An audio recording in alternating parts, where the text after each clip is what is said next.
The topic of this evening's talk of mine is Islam's view on terrorism and jihad. Islam is derived from the Arabic word salam, which means peace. It's also derived from the Arabic word silm, which means to submit your will to Allah subhanahu wa ta'ala, to Almighty God. Islam, in short, means peace acquired by submitting your will to Almighty God. And a person who acquires peace by submitting his will to Almighty God is called as a Muslim. Today, the most important weapon in the world is the media. The media can convert black into white, day into night, hero into a villain, villain into a hero. And we find today in the international media, there is virulent propaganda regarding Islam. We find in the international media, the international newspapers, the international magazines, the radio broadcast stations, the international satellite channels, on the internet, they are bombarding misconceptions about Islam. And according to an article that came in the Newsweek magazine on 16th of April 1979, it said that more than 60,000 books have been written against Islam in a span of 150 years. If you calculate, it is more than one book every day. And after 9/11, this has reached epidemic levels. And we find regularly in the media that Muslims are labeled as fundamentalists, as extremists, as terrorists. What is the meaning of the word fundamentalist? A fundamentalist by definition means a person who follows the fundamentals of one particular subject. For example, if a person wants to be a good mathematician, he should know, follow and practice the fundamentals of maths. Unless he is a fundamentalist in the field of maths, he cannot be a good mathematician.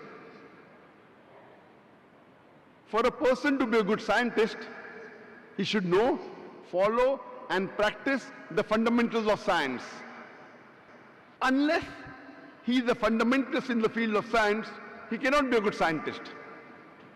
We cannot paint all fundamentalists with the same brush, that all are good or all are bad.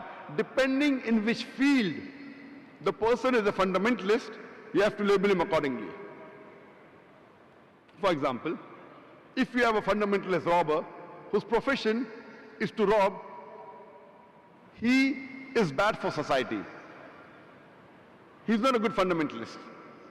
On the other hand, if you have a fundamentalist doctor whose profession is to save thousands of human lives, he is good for the society. You can't paint all fundamentalists the same brush. You have to first analyze in which field is the person a fundamentalist. As far as I am concerned, I am a fundamentalist Muslim and I am proud to be a fundamentalist Muslim. Because I know, I follow and I strive to practice the fundamental of Islam, and I know that there is not a single fundamental of Islam which is against humanity as a whole. There may be certain teachings of Islam which some human being may not know the background, but the moment you give the reply with reason, logic, and why these teachings are there, there is not a single unbiased human being in the world who can point out a single fundamental of Islam which is against humanity as a whole. When we read the Webster's dictionary, we come to know that fundamentalism was a word coined first time to describe the Christians of America in the early part of the 20th century. They were called as Protestant Christians because they protested against the church. The church believed that the message of the Bible was from God. These Protestant Christians, they protested and said, not only is the message of the Bible from God, every word, every letter of the Bible is from God. if someone can prove that every word of the Bible is from God, this movement is a good movement.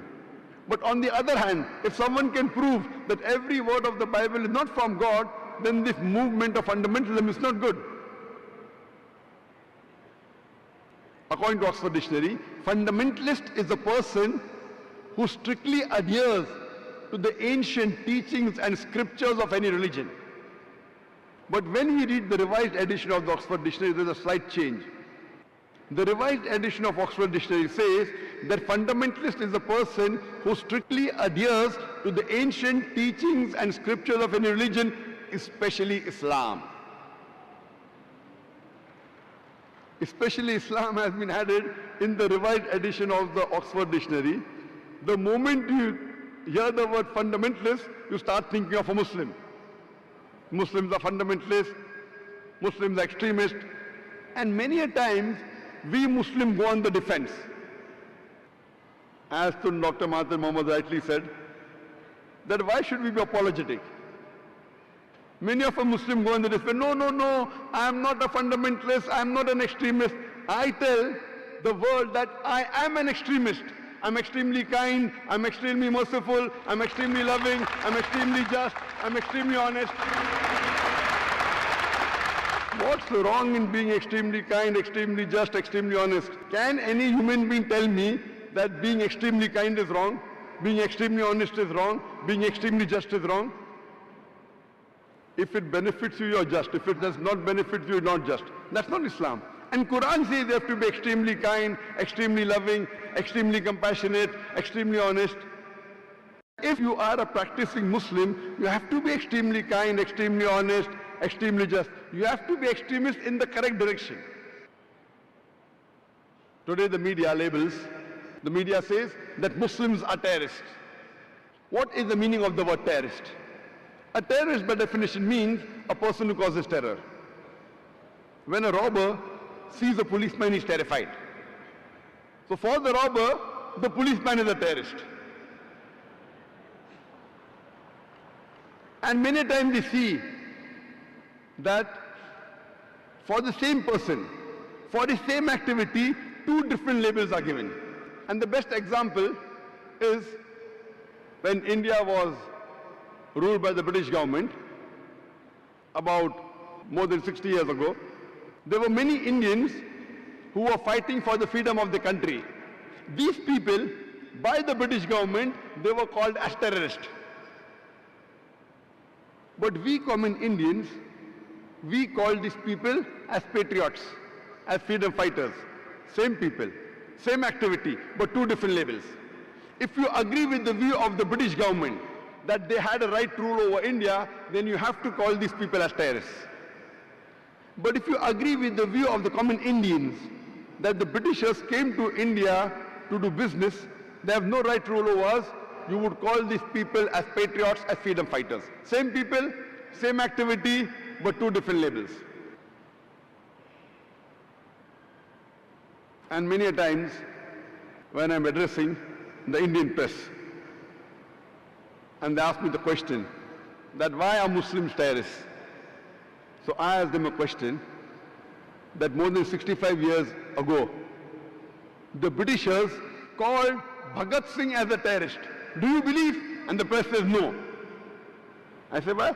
No, because we know that Bhagat Singh was not a terrorist, he was a patriot. I said, even I do not agree that Bhagat Singh was a terrorist. He was a patriot. 60 years back when the Britishers labeled Bhagat Singh as a terrorist, you don't agree with him. Now when the Britishers are labeling Muslims as terrorists, why do you agree with them? Why these double standards?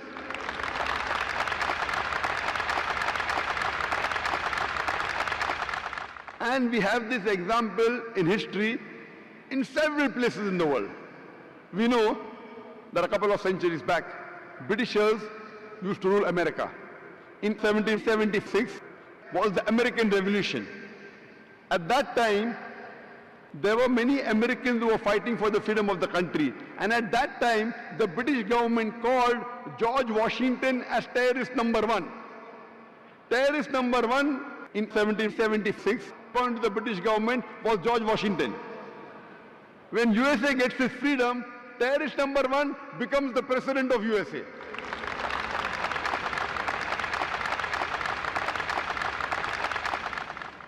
We have example of South Africa. Previously, when the white apartheid government ruled South Africa, they arrested Nelson Mandela and imprisoned him in Robben Islands for more than 25 years. And they called him the terrorist number one. When South Africa got its freedom, the same terrorist number one becomes the president of New South Africa.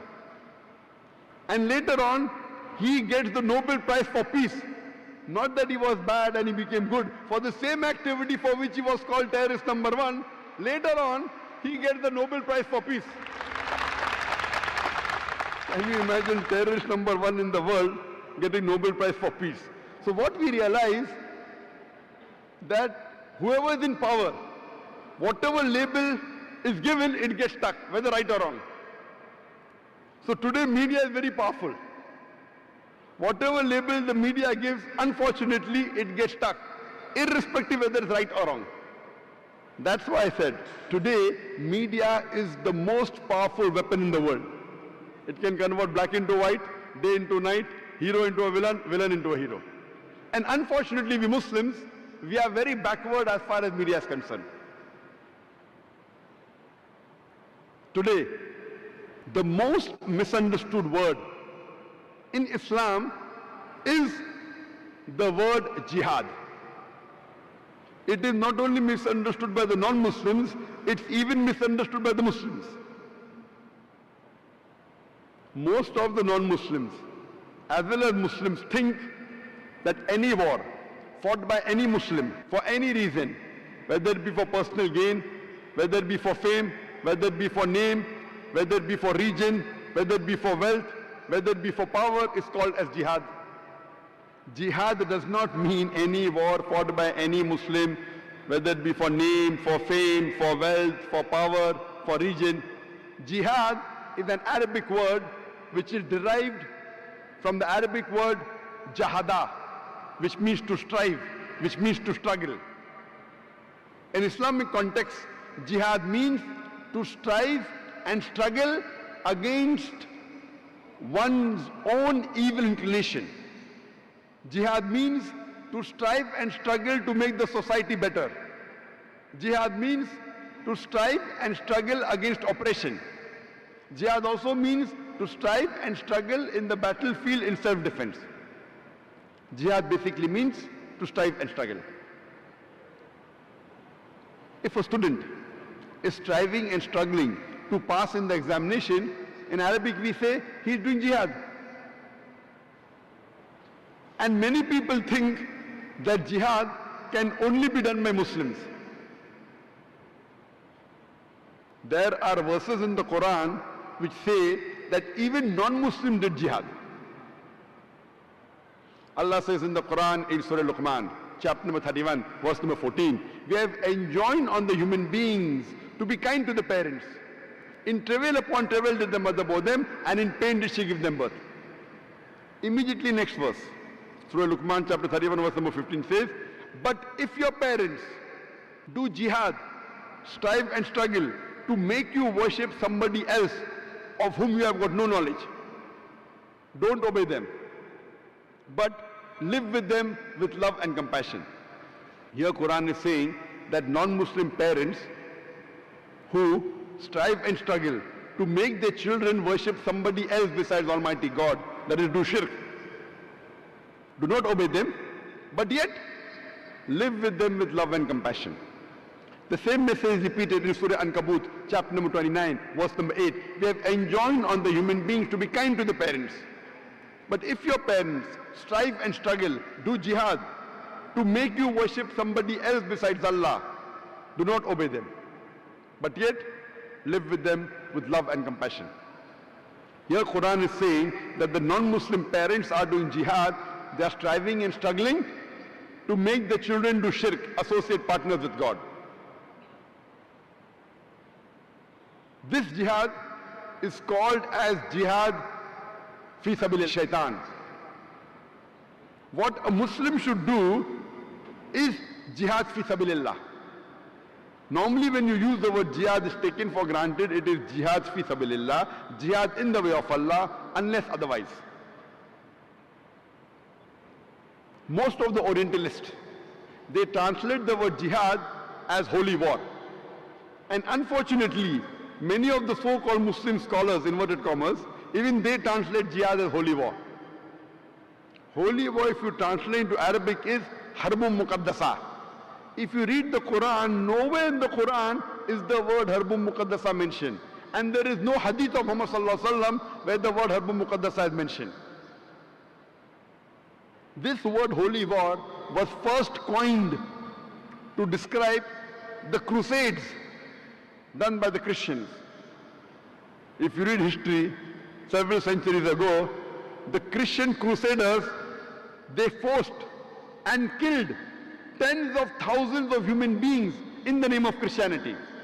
If you read history, the maximum number of human beings killed in the name of any religion, it is Christianity. And this, they called it as the holy war. And today, they use it for the Arabic word jihad. Fundamentalist was first coined to describe the Christians. Today it is used for the Muslims. So jihad does not mean holy war. Jihad means to strive, to struggle.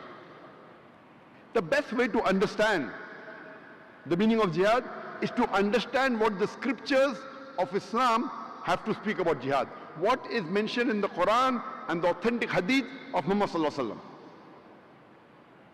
When we read the Quran, we come to know it's mentioned in the Quran, in Surah Hajj, chapter number 22, verse number 78.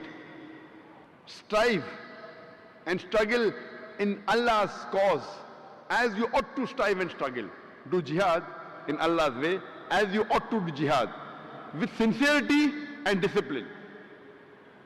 For Allah has chosen for you and has not put any difficulties in your religion.